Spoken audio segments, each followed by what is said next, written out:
after a year of hunting, there's no evidence that any of this was done in cooperation with anyone in the Trump campaign. Is that the real headline? That's certainly one of the headlines to come out of the Friday announcement. There's no evidence of any collusion with the Trump campaign.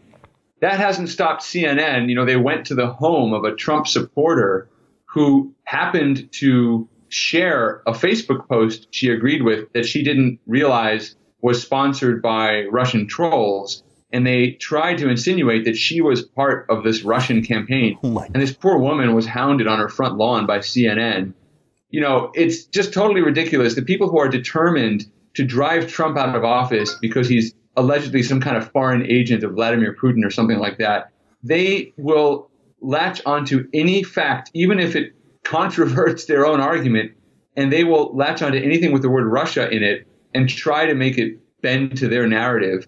Yeah. But I think, you know, if you look at what the trolls were accused of doing, I mean, aside from the fact that they may not have complied with campaign finance laws, or they may not have complied with lobbying disclosures, there's nothing actually wrong constitutionally or legally with what they did.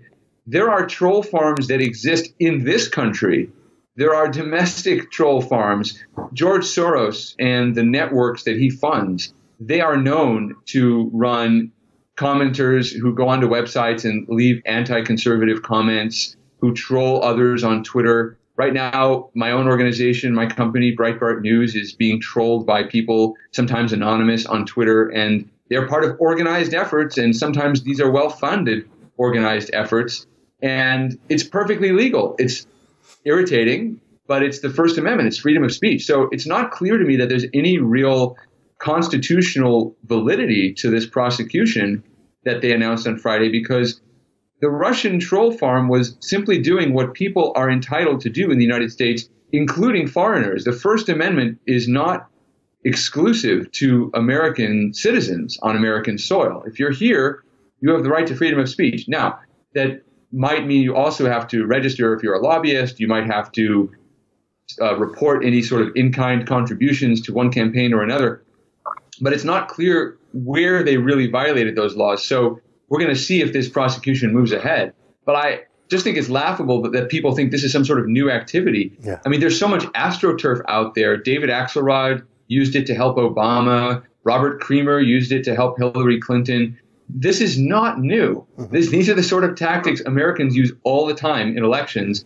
This Russian one was spectacularly ineffective in terms of changing the election outcome, but spectacularly effective in dividing Americans over that outcome and playing into divisions that the media were already creating. That's an excerpt from my daily TV show, The Ezra Levant Show. Normally it's behind a paywall, but I thought you'd like this video, so we put it on YouTube. If you want to subscribe to watch the daily show every day, including always 2 interviews a day, and I read my hate mail, just click on this screen and become a premium member.